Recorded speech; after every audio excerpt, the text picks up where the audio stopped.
Travailler, c'est bien, mais s'amuser, c'est pas mal non plus. Et donc, parfois, on recherche toujours à avoir un petit truc pour passer le temps. Alors, soit on a son smartphone, soit on est un peu vieux comme moi, et on aime bien le rétro gaming, et c'est ce qu'on voit tout de suite dans la vidéo d'aujourd'hui.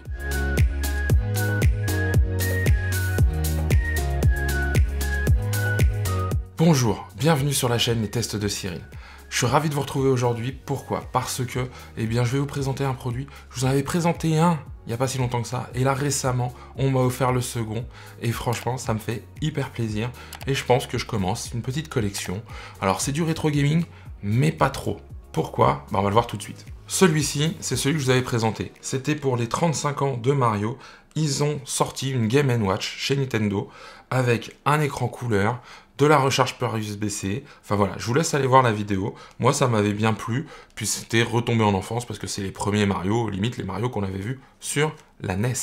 Ça date. Et donc, on m'a offert la Game & Watch, mais cette fois-ci Zelda. Donc, ils ont refait un petit produit vraiment sympa. Au niveau du packaging, ils ont repris vraiment la même chose. Il y a des éléments graphiques sur la partie en plastique ici, qui sert aussi à décorer la boîte. Il y a la boîte, et quand on ouvre, une notice, la Game & Watch, qui cette fois-ci est de couleur verte. Le signe de la Triforce derrière, pour les fans de Zelda de première heure, on sait ce que c'est. Et on regarde là, on a sur cette partie ici, je ne vais pas l'ouvrir, il y a le câble USB-A, USB-C, et il y a même, dans le carton, possibilité de faire un petit stand, d'accord, sur lequel poser la Game & Watch. Alors moi, pour garder le carton nickel, je ne vais pas l'enlever, mais donc c'est un petit stand sur lequel, un petit support, sur lequel on va pouvoir poser la Game & Watch comme ça. Soit pour s'en faire un support style table de nuit, parce qu'il y a une fonction horloge éventuellement, soit pour le mettre sur des étagères ou dans une bibliothèque pour faire de la décoration. Moi, je laisse dans la boîte, ça protège mieux pour moi.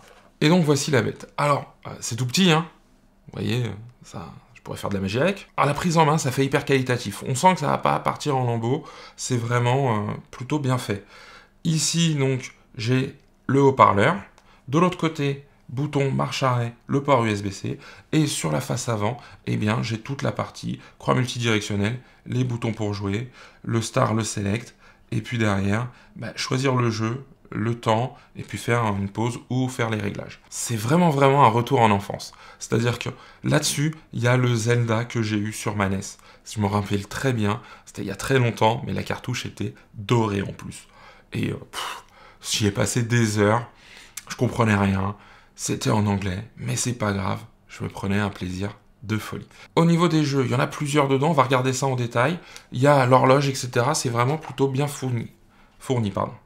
Donc je l'allume. L'écran, je ne sais pas si vous verrez bien la vidéo, mais est très qualitatif. Quand je dis très qualitatif, c'est pour ce type de choses, attention, c'est pas l'écran d'un iPhone, on est bien d'accord. On peut régler l'heure au démarrage. Donc il y a un compte à rebours, on peut mettre des comptes à rebours. Si on veut faire cuire des œufs, ça peut aider. Dans les jeux qu'il y a ici, donc les voici, j'espère que vous les verrez bien quand même. On a Legend of Zelda, les aventures de Link. Link, je peux pas le dire, c'est pas en français, donc il y en a plusieurs. On peut choisir 2 langues sur le premier, anglais ou je pense japonais. Pareil pour le deuxième. Et le troisième, on a plus de langues. On a anglais, français, allemand et japonais. Plus à la fin, le jeu Game & Watch un peu à l'ancienne. À chaque fois, ils en implantent un. Donc si je fais ça, vous voyez là, c'est un petit jeu avec un marteau. Puis dès qu'il y en a un qui sort sa tête, hop, on lui tape dessus, etc. Bon, c'est assez marrant. Ça peut être vraiment un peu fun à jouer comme ça. Il y a un indicateur de batterie, indicateur de charge de batterie en haut. Donc là, vous voyez, je suis à la moitié. J'ai un peu joué avec déjà. On retrouve la bande son. C'est la bande son du Zelda. Alors moi, je suis que sur le premier. Les deux autres, j'ai un peu moins accroché. Moi, c'est vraiment le premier qui me fait adorer ce petit Game & Watch. On a en plus, quand on va ici sur le bouton Pause Set, les réglages. Donc le son, la luminosité de l'écran et faire un reset des parties en cours.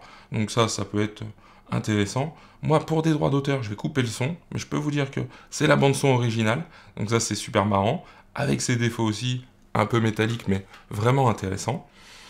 Et donc, je vais lancer une partie, je vais mettre sur le 1, et donc voilà ce qu'on voit. Donc là, je le montre bien à la deuxième caméra, mais c'est retombé en enfance. je le dis, c'est à fond dans le rétro gaming. Ce n'est pas la jouabilité, la maniabilité qu'on a sur les consoles d'aujourd'hui. On retrouve un peu cette sensation de truc où je fais pas de déplacement en diagonale, par exemple, sur le 1. C'est monter, descendre, monter, descendre.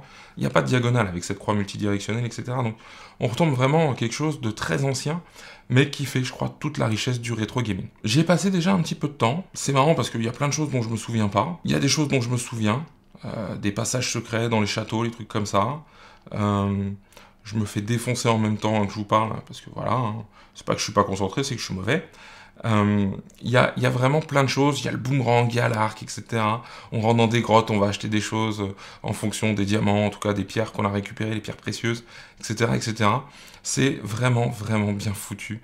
À ce niveau-là, il n'y a pas grand-chose à dire. Je peux mettre là l'animation avec le temps, donc il y a le timer, il y a l'horloge. Donc c'est vraiment bien foutu parce que, eh bien, on a le côté rétro gaming, mais on a aussi pas mal de choses, parce que Game & Watch en couleur, quand même, c'est plutôt rare.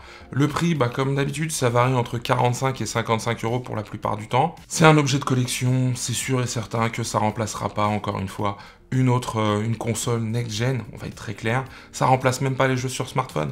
J'ai des jeux sur smartphone qui sont plus évolués que ça, mais par contre, c'est ce côté où on peut faire du partage avec les gens qui n'ont pas connu ça, les plus jeunes, les enfants, les amis des enfants, enfin bon, c'est marrant, c'est beau, moi j'aime bien. C'est beau parce que voilà, ça me replonge dans cet esprit Game & Watch. J'avais moi un vieux, j'ai perdu depuis, qui s'ouvrait en deux avec double écran, etc. C'est voilà, il y a tout ce côté nostalgie qui fait que c'est intéressant. Je vais pas faire plus long. Si vous êtes nostalgique, si vous aimez bien ce type d'objet, les Game & Watch, les rééditions, Mario, Zelda, ça peut être des minutes voire des heures d'amusement. Voilà, si on a ce côté un peu nostalgique. Si c'est pour jouer, il y a des consoles qui valent plus la peine que ça, on va se le dire. Bah, je vous remercie d'avoir regardé cette vidéo, j'espère qu'elle vous a plu. Si vous avez des questions, les commentaires sont juste en dessous. Pensez à la liker, à vous abonner, à activer la cloche. Ici, on parle de tech, de matos photo, vidéo, de produits Apple, parfois d'autres marques. Moi, je vous dis à très bientôt pour un nouveau test et surtout, prenez soin de vous.